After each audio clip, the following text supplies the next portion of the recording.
Hope you're all having a super day. Welcome to another episode of the Sub-Auteurs. I'm Mai. I'm Misha. And I'm Anja. Well, what are we talking about? I'm super excited for this episode. I'm super curious what we're going to talk about. Any hints? Up, and away we go. It's a bird. Anyway. I'm Batman. No. Oh. God. Music. Let's go.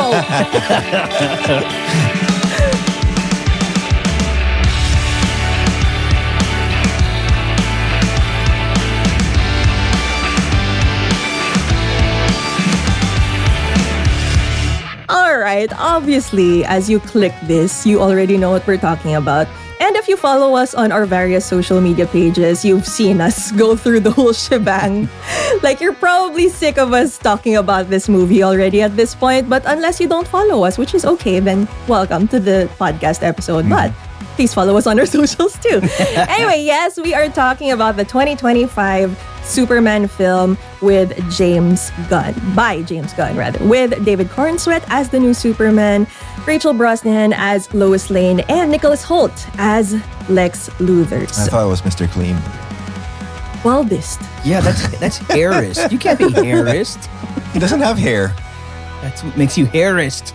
Okay, all right. So we will be honest and say that we have had context. Like, we were literally built up to like this. That's true.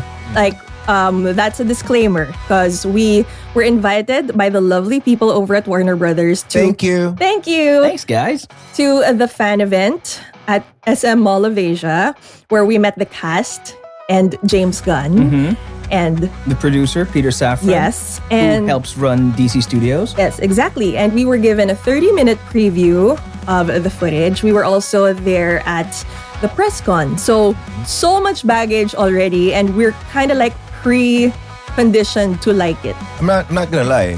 A part of me wished that I wasn't there.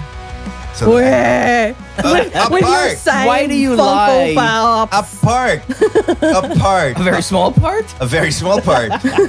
I mean, because, ang bitin. Like, I didn't want to watch just 30 minutes. I wanted the whole thing. Oh, okay. Okay, okay. yeah. I thought you just didn't want to get spoiled. No. You just wanted more. I wanted more. All right, okay. How about you, Misha? You are the biggest Superman fan that I know. Like, from the beginning, like the 1930s, you've been watching it. Oh my God. In my day. You're like the OG Superman fan, at least in my circle of friends. No, what I mean, look, I came into it, yes, I admit, with a lot of baggage because we've seen a lot of adaptations over the years, some better than others. And, there's also this very real feeling now of like superhero burnout. We've just seen so many of these movies.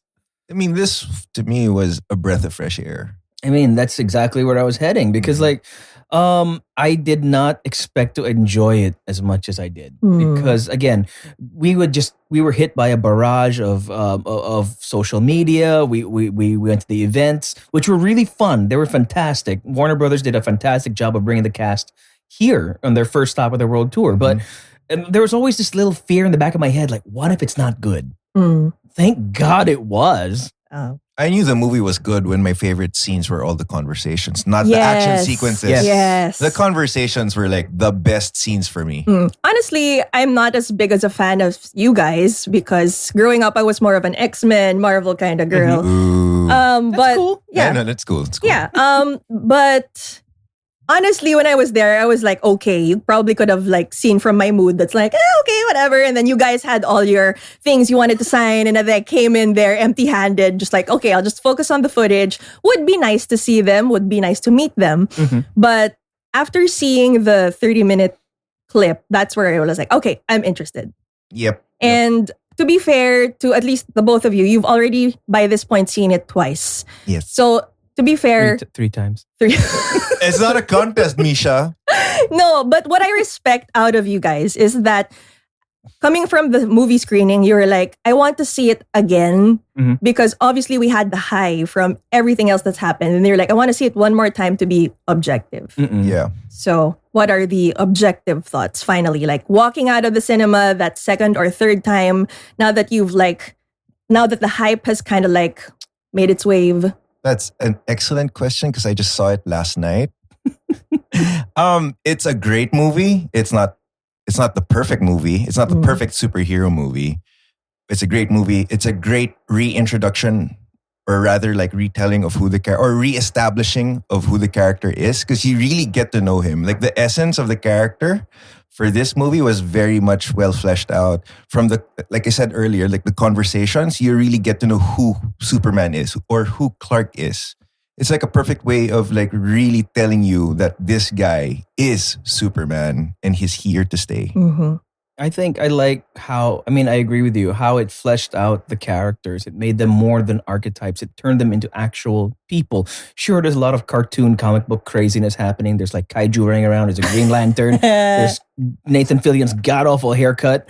But at the end of the day, we, in the first 20 minutes, we believe in Lois and Clark. And for me, that's what grounds the whole film. And that's what helps you accept any of the cartoon craziness that James Gunn throws at you after that, because we believe they're real people, and that is so refreshing. Yep. And given that David Corenswet is kind of not really a nobody, we've probably seen him before. We've seen him in Pearl, we've seen him in Twisters, but this is like his first major blockbuster, and probably throughout the whole press tour, he's just like, this is just all new to him. So how he grounded and really brought out the man out of the Superman. It was amazing. He was so earnest. He played the role with so much dignity and heart that I was blown away. Very blown away. For sure. I like how corny he was. You know, like, what the hey, dude? But like he's in corny, but it's earnest. Yes. Exactly. It's exactly It's not right. very sincere. You're not laughing at him. You're laughing with him, I guess. Yeah. And and I'm probably going to get crucified for this, but I like his portrayal in the same way that I like Chris Evans as Captain America. Because it's coming from a genuine place. Yes. You know, he's not trying to be something he's not. And it's just so very refreshing because we're so used to this postmodern cynicism in our pop culture. We're used to making fun of everything and being snarky. There was a time when that kind of thing was called Whedon-esque because of Joss Whedon and how he used to write. Yeah. But now it's just incredible to me that the new direction for the DC universe is going back to the fundamentals. It's old-fashioned storytelling, old-fashioned values. If the characters in the movies were, if the source material for the characters in your movies are called funny books, then I think it tracks. Right? I mean, from comic books, what it made me feel growing up in the 90s, having read like my tito's comic books from the 80s and the 70s, it made me feel like I was watching something that jumped out of the panels or from those pages. Like, it was really fun to watch. It was like watching like an episode of Justice League Unlimited. Absolutely. And I like that they didn't bother opening with an origin story. Yes. Oh, thank God. I did not need to see this for the nth time anymore. It's like, it's right up there with seeing Martha Wayne's pearls hit the sidewalk. Like, I don't need to see Batman's parents die again. In the same way, I don't need to see Krypton explode again. I mean, and the movie gives you enough context clues all throughout that you can pick it up as it goes. And this thing, it moves fast. It's 2 hours and 10 minutes or whatever, but it doesn't slow down for 1 second. Yep. And what I like about it starting in the middle was that it's just that meaty or that well fleshed out that you don't need it. It's like they're already acting upon how you would know them as characters. So you know that Lois Lane's gonna be like not gonna back down. She's his equal as very, very quick witted and not backing down in that interview. You already know that Clark is kind of like dope. What is dope? I don't know. Like, he's kind of a loser.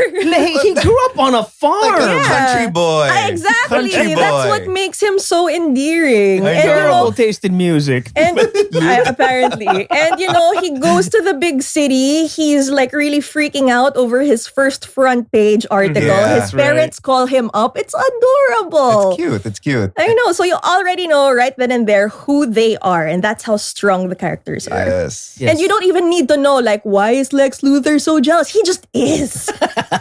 Okay. Although, could have, there could have been a little bit of like backstory there, but you just already know that anyway. That's just for me. No, but Me actually, personally. these characters, you're right. Just Lex, honestly. No, but the characterizations were so strong. I honestly wouldn't mind seeing an origin story with this cast. Yes. Yeah, with the cast, Their yeah. chemistry is A+.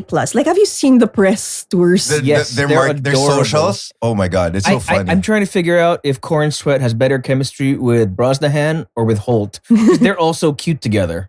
yeah, they're fun. They're fun. They're a fun cast. Seriously, whoever's running the Warner Brothers social accounts should be given an award. Yes. A raise. Since you brought up Lex Luthor, I think this is the best Lex Luthor I've seen on screen. For me personally, yes. I haven't seen all of them. I've never But, seen. yeah. I haven't seen Smallville. Sorry. Are you serious? I'm What? sorry. Not all of Smallville. Fake millennial.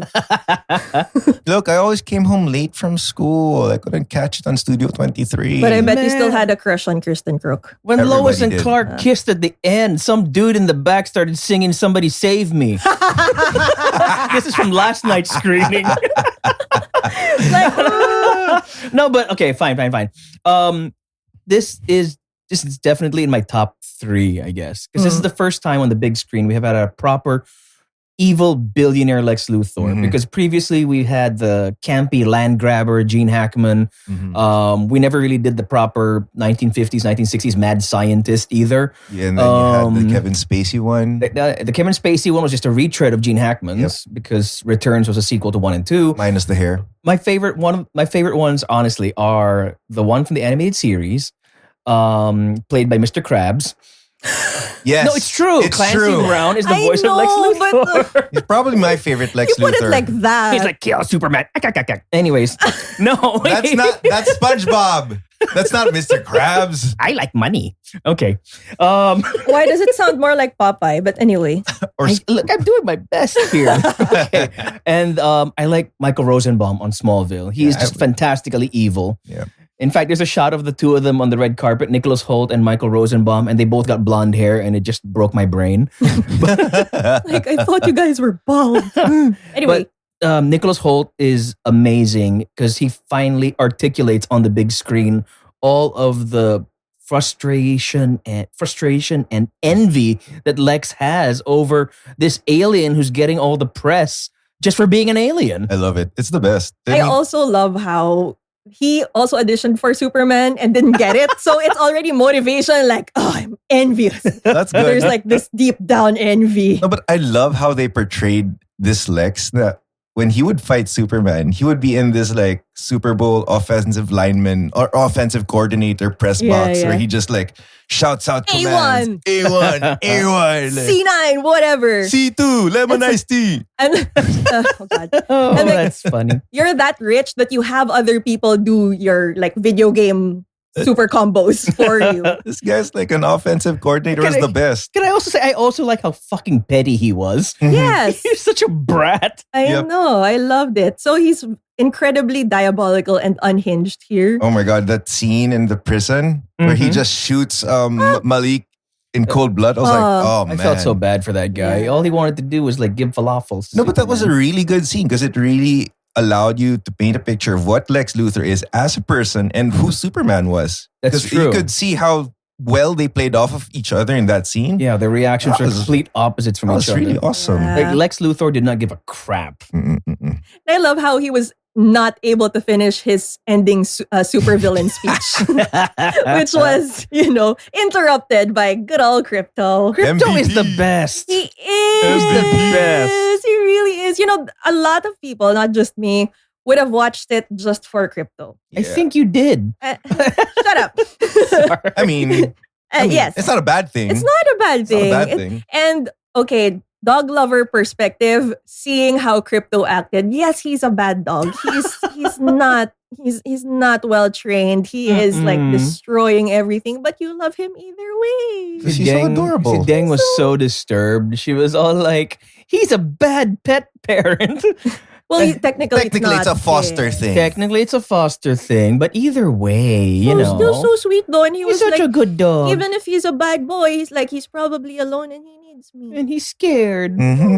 He's lonely. Yeah. See, Deng wouldn't go to the theater with me to see this thing unless I promised her that no harm came to the dog. A little did. Yeah, but a little bit. But he got his revenge. yes, it was in very the most, satisfying. Yes, in the most glorious way possible. But can we bring it back? Because like when you mentioned that Nicholas Hoult auditioned for Superman, the weirdest bit of casting news that I saw was that the guy who plays Jimmy Olsen, Skylar Gisondo, he actually thought he was auditioning for Superman because he didn't read his email properly. So he fucking showed up. He showed up thinking he was going to be Superman. And I'm like, no. He probably, In what universe? But what was he supposed to read as? What was he No, supposed he was going to read for Jimmy. Oh, just look at him. He's totally I Jimmy. don't know, but maybe they wanted like a dorky Lex. Oh. But they already did that. It didn't go so well. guys, they probably felt bad they gave him superpowers in the movie. He had unexplained Riz. Yeah. Yeah, I don't So get much that. of it. I I don't mean, there are understand. people like that, I guess. Like, Good for him. Even Lois asked, like, what is with you? Girls were throwing themselves at him. I couldn't understand. To be fair, the ones on the street were prostitutes. No. Did you see the office scene? I said the ones on the street were prostitutes. Yes. But the ones in But the yes, office. the ones in the office, they were like, what is wrong with these women?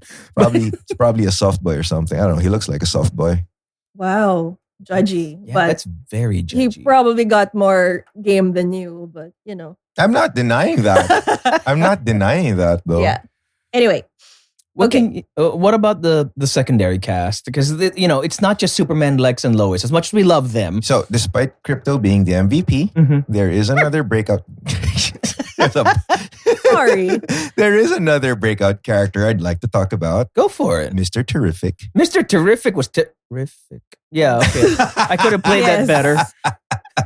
I mean, how else are you going to describe him? The name is there. I had no context of him whatsoever. So this is where James Gunn is really good, right? Ever since his Marvel days, he was really good at always championing the unknowns and like really giving them their time to shine. And it's very obvious. That's true. And I think it just makes all the sense in the world that the guy who made us care about a talking raccoon and his tree friend was the one to actually show us that, Superman can be cool kinda in this day and age. Yeah.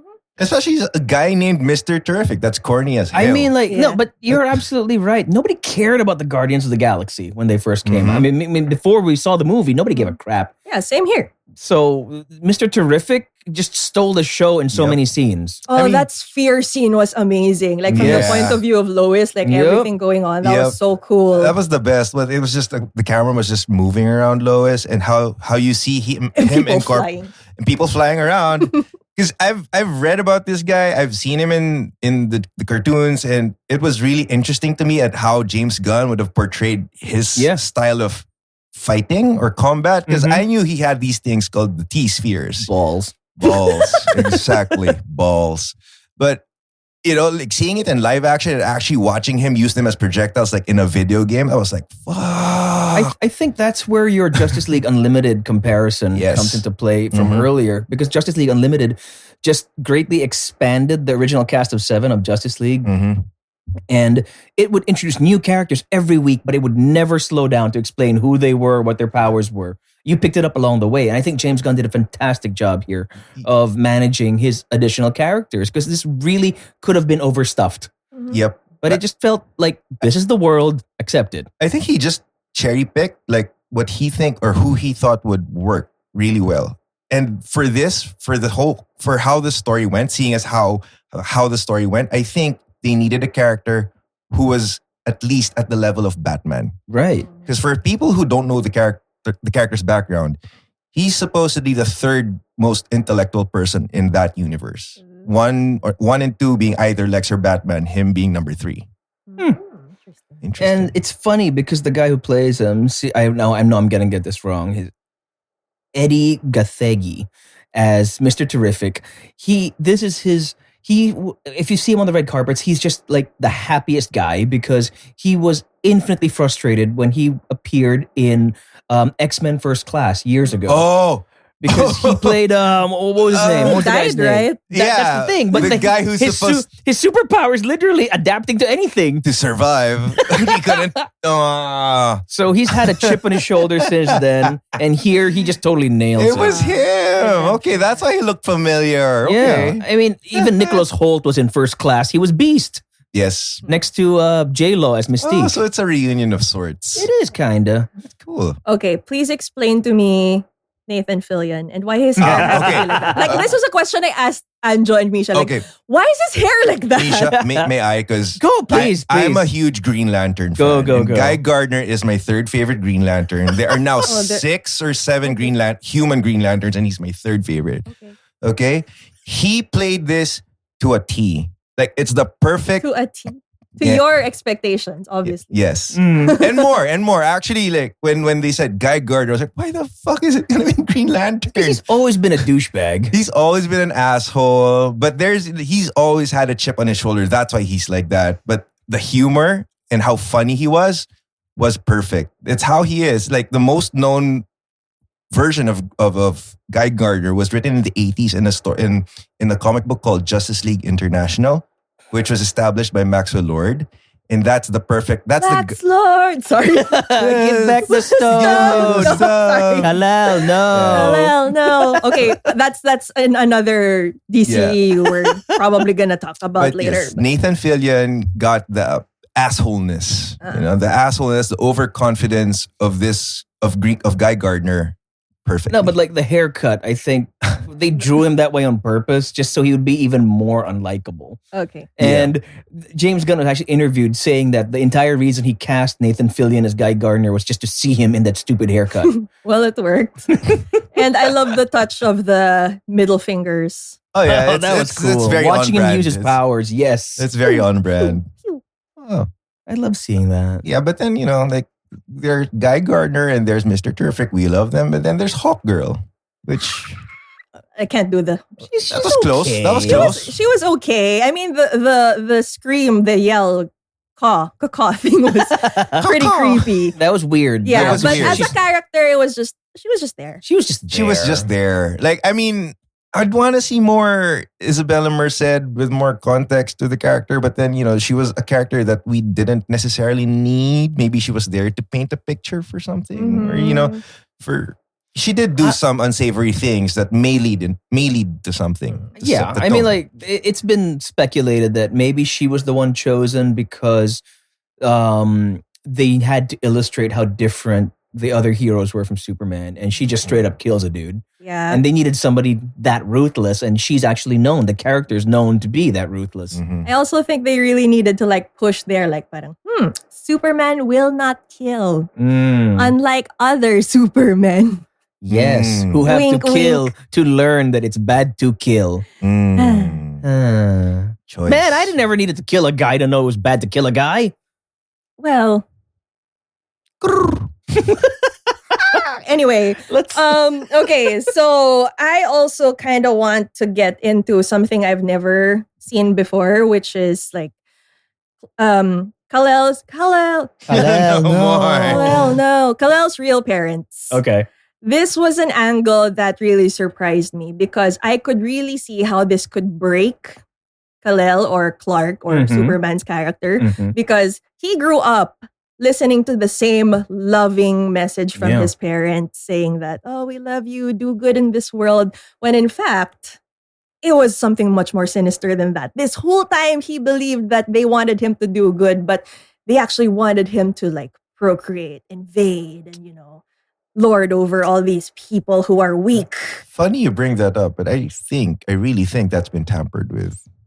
Really? No, they said that there's no way that it's fake. But what I'm thinking is we didn't see the whole thing. We didn't see the whole We thing. didn't see the context. Correct. But even if it were fake, how could that break? That could Oh, for break sure. a guy. Oh, That yeah. could fuck you up. That's So what- that really what dove deep into Clark's humanity. It's I was lied to this entire time. Yes. Yeah. I love the So panic either way. attack. Yeah. I really love the whole panic attack scene where I need a moment to myself. He steps inside the building just Sure. to try and gather himself. It's like, oh shit. Yeah, his life is a lie. And then at some point you see him kind of upset enough to let the other guys deal with that neon demon thing that looks, That was amazing. that scene. He was like, oh, they can take care of it. Like, That was my favorite conversation. I felt that was kind of like, it was funny. We were laughing our asses off. It was this very tender moment between, Yeah. Clark Clark and Superman Lois. Lewis. But then I was laughing, but then I couldn't concentrate on how earnest the conversation was. So Yeah. it's like, I'm like, ha ha ha. Aw, I think that's Aw. why seeing it a second time helped. Yeah. Because now I could focus on what they were actually talking about. Yeah. Mm-mm. Well, I guess for me that was like, I don't know which part to focus on, but this is nice, but this is hilarious too. Everything going on in the background. Well, But- as far as his parents shaping him, I mean, one of the things that I've always liked about it is, and this is the reason that Superman is the ultimate immigrant story, despite what other people might be thinking or saying. He comes from somewhere else, but because he was raised on, and there's no other way to say it, on old-fashioned Midwestern American values, that's why he does what he does. Because he was raised by good people. He could have turned any which way. He could have chosen to do anything, but he chose to do two things. One, to do the right thing because it's the right thing to do, and two, to become a journalist, to fight for truth in his own in other ways. And those things happened independently of where he came from, which is something that we've seen in other adaptations. Mhm. A comic book series called Birthright. My favorite book. Birthright is one of the first times that Luthor tried to frame him as an alien invader, turn the public against him, or even Smallville, where his father Jor-El, the message from him was essentially conquer Earth, Yeah. and he had to decide for himself. He had to do some soul searching, same as he does in this movie, and decide for himself what he was going to do. And I think that's where the strength of having the Kents as his parents helped. Yep. And there's a brilliant scene in this one where his father talks to him and tells him that who you are isn't dictated by where you came from. It's what you choose to do, what's your actions. Your choices, your actions. That was just beautiful. I cried in that scene. The second time I cried harder. Aw, I'm a dad really? now, so Aw. it kind of like it kind of shows you, it tells you how much pressure there is as a father to kind of like build around how your child's formation. Mhm. So Aw, it's perfect. All I thought about with that scene was me and my dad and me in relation to my son. So aw, that's Yeah. sweet. Yeah. And that ending too, where he replaced the footage with like Yes. a montage of his parents raising him. I teared up there. It's That was aw, fantastic. Like that that- was sweet.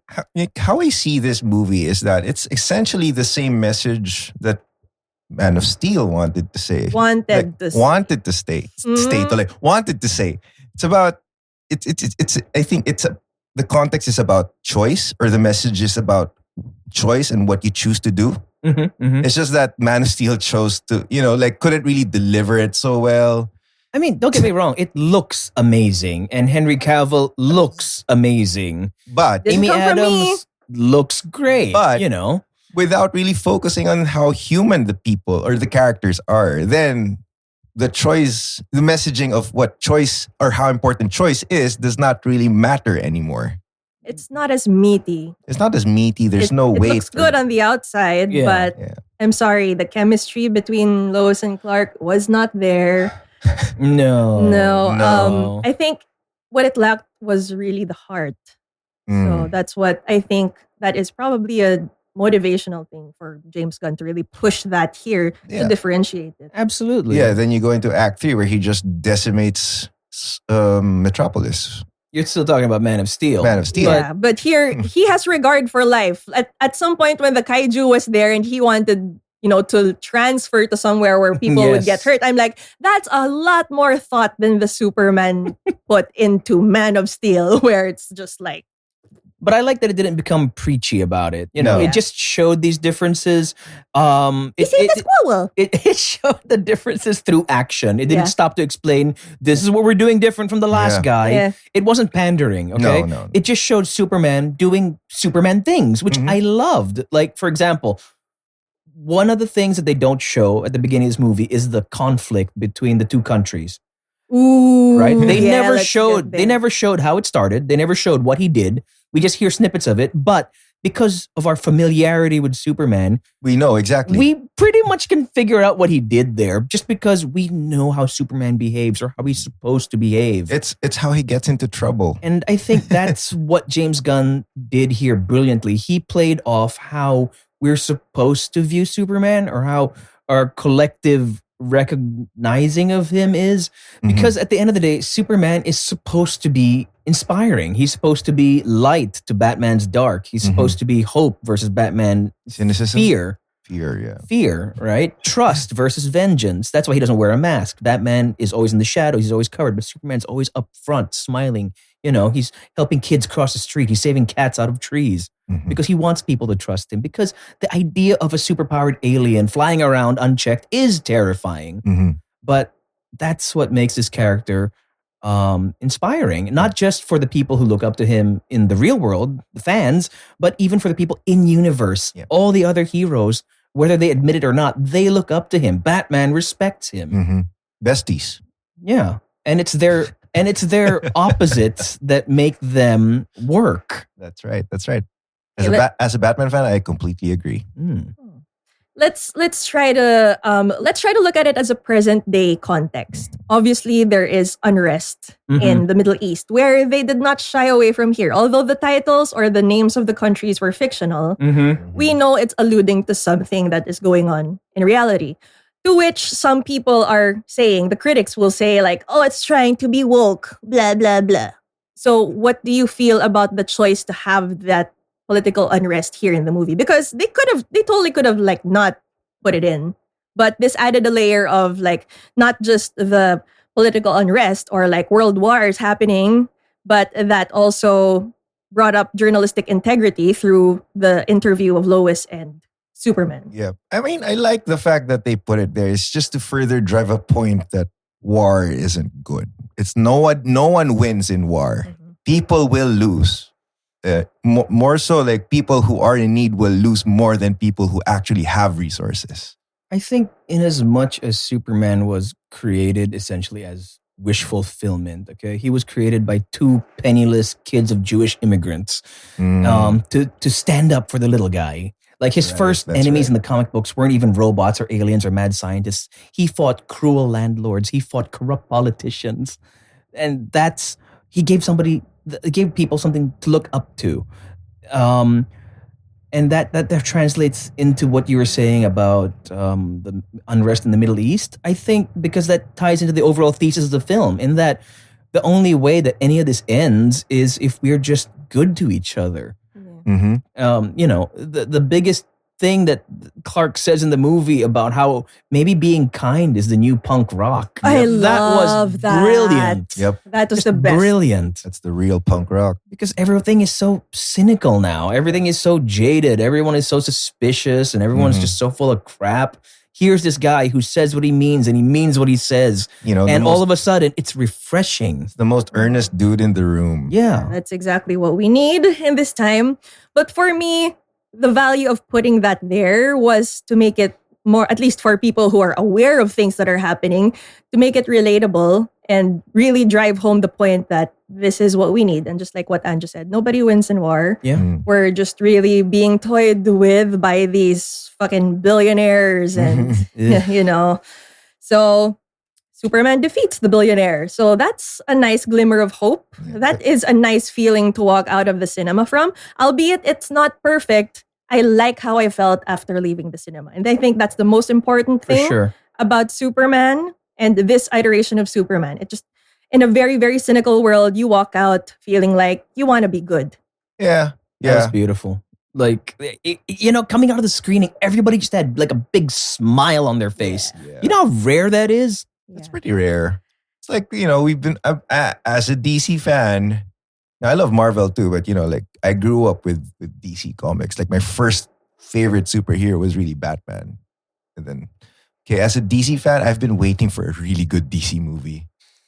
You know? I mean, you weren't given much to really like for the past years. Sorry. You know, in more recent years. I'm sorry. I'm sorry. It was just horrible. It was just loss after loss after loss, you know? You know, at least the Lakers gave me a championship in 2020, right?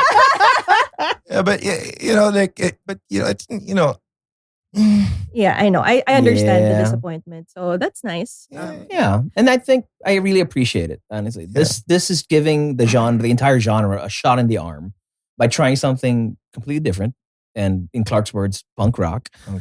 But also, it's giving us a new foundation that a DC universe that it's giving us a foundation for a DC universe that we actually look forward to seeing now. Yeah, it just makes me more excited. I'm so excited for Lanterns, that new Max show that's coming out that's connected to this universe. I am so curious about how they're gonna do the treatment for the Batman that's in universe also, because It's not Pattinson, right?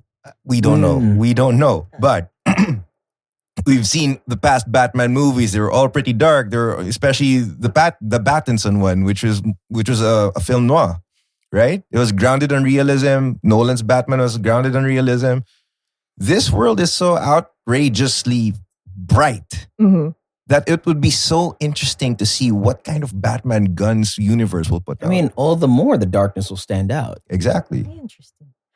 So as much as I would love to end on that note, we have to say what we didn't like about it. Just to be completely fair. Like that would be a nice ribbon, like that nice conclusion. But what didn't you like about it? Because you mentioned it wasn't perfect. Sometimes the humor would have been, I would have liked the humor to have been toned down a bit. Agreed. I appreciated the humor, but sometimes it was just him having way too much fun. I understand, but sometimes the humor would get in the way of the story. I agree. Some of the humor could have been toned down for sure, and some of the characters could have been fleshed out a little bit more.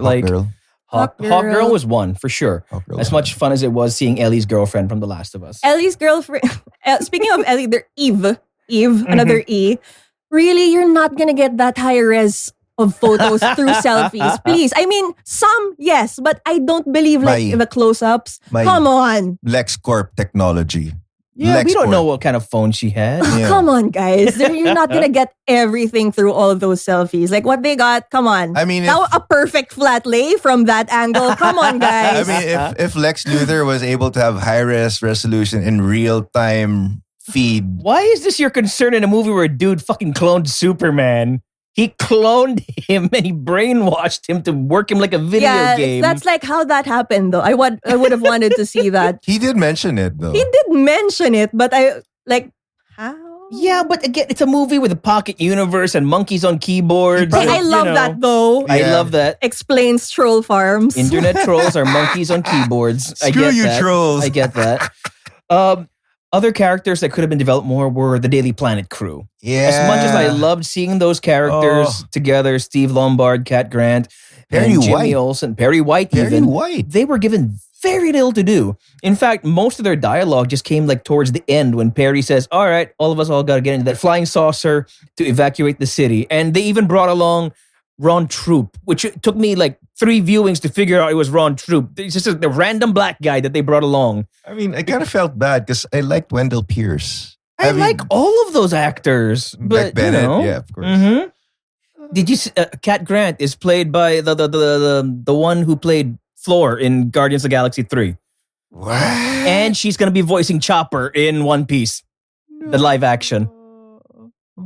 See, I would have liked to see more of these characters because they were all over the marketing. They were, I guess they just didn't have the time, True. or scenarios to set it up. True, but that's also, again, good thing, bad thing that we did away with the origin story, with explaining who everybody is and going right into it. It felt more like a sequel in that way. But I think because we've been so conditioned to see origin stories, traditional 3-act structures and all that, it was time to do something different. And so I appreciate on that level. I just would have liked to see some of these things fleshed out more. Mm-hmm, yeah. One more thing, though, that I personally, maybe this is just from what I've been watching recently, but Metamorpho, loved him. Yes. But save the baby trope, I feel like it's a little bit overdone. Yeah. For me, it's like, oh, there's a baby. Of course, you have to prioritize the baby. I've seen Squid Game, obviously, also. So, True. I don't know. Maybe that's just my baggage, but, that's just me. No, you're right. But it's a green baby. Dude, he was ugly as all hell. I'm sorry. Look, I know you're not supposed to say babies are ugly, but this one was ugly. You're offending the dad, of course. Obviously, Anjo will be like, I love him no matter what. Wait, but did you It's see who not they my cast baby. as the baby, as Metamorpho? Yes, obviously. He was in another DC project. Hell with that. He's NoHo Barry. Hank from Barry. Yeah. He's awesome. But yeah, that's just me though. But babies. Yeah, it's like it's just one step removed from fridging the Yeah. the female lead just to give Mhm. the hero motivation. I agree with you. It was a cheap shot, but then again, it's It Luthor. works, eh. It's Luthor, you It know? works, eh? So okay, fine. Yeah. I was actually looking forward to it in his last threat to Superman before he left. He's like, okay, I killed the falafel guy. Maybe I'll kill that reporter you're always talking to. Maybe I'll kill Clark Kent. And in my head, I mean, I guess you could try. You could try if you could find him. Did nobody in the news crew? Notice that Clark was missing. Yes. Okay, I gotta ask you guys, because I've seen this interpreted both ways. Does everybody in the Planet newsroom know that he's Superman, or they just know something's going on with Clark and Lois? Or maybe he's the new guy and they don't really care about him. But he's been there for 3 years. Oh, I know. It took him that long to get a headline. Maybe. Oh, Ooh. sad. No, No, because Lois has always been the better Exactly. writer, right? Lois is his mentor. Well, you know, partner, mentor. But there are versions where she can't spell to save her life. So What? Depending on the there writer. are versions where she can't spell. It's funny. She's their best writer, but she can't spell. Anyway. Mm. But yeah, that's, I guess, what I can nitpick out of it. But overall, Overall, it was great. I I would say it's like an 8.59 out of 10. 8.59 or 8.5 or 9? 8.5 or 9. Ah. Because 8.59 is like a, It's very very specific. super specific. I graduated commerce. Do not expect math from me. Okay. Okay, fine. yeah. For me, I want to say like maybe a 9 over 10 because it's a fantastic reintroduction to a character that we all know or we all think we know, but it's showing it to us in a way that honestly feels timeless. His interpretation might be old-fashioned, but the world that they're showing him in is decidedly modern, even if it's seen through the lens of a comic book. It was just fantastic seeing this old school hero in the present day Mm-hmm. doing Superman stuff. And I couldn't ask for more than that. Yeah. Yeah. I'd probably say an 8 at this point because same as what you guys said, but I like the feeling of walking out in the cinemas enough to actually wanted to see it in the cinemas again. Like my fiance,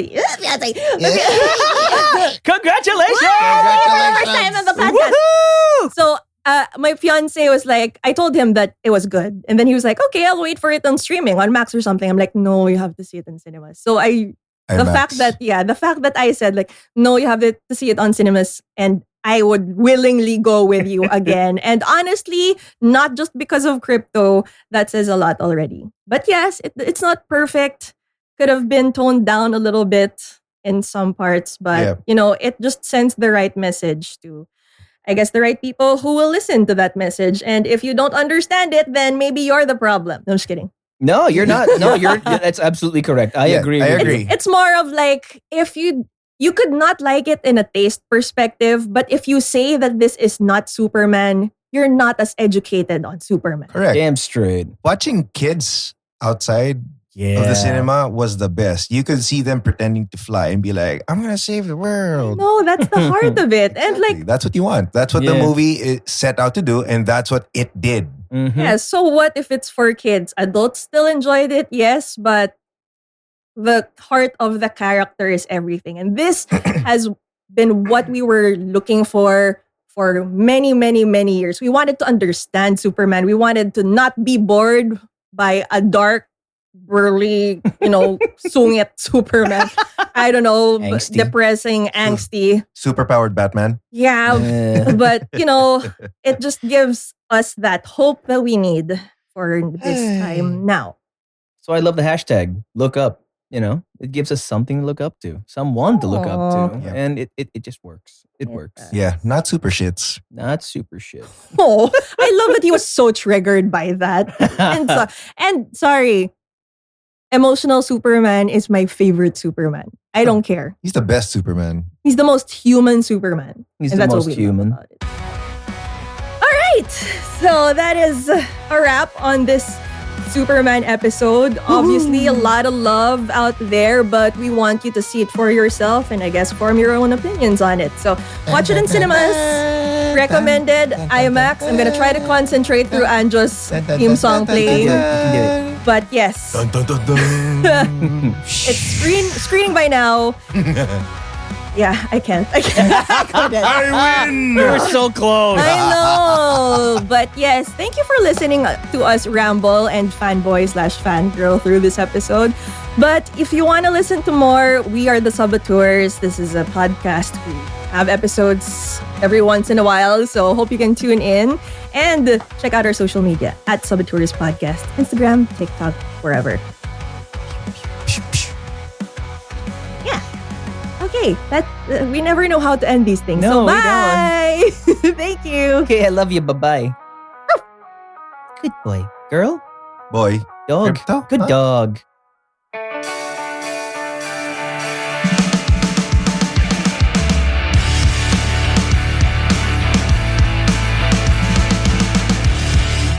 Oh, there are end credit scenes. Watch them. Oh, yeah. Yes. One post-credit scene and one mid-credit scene. One post-credit and one mid. Yes, correct. Mm.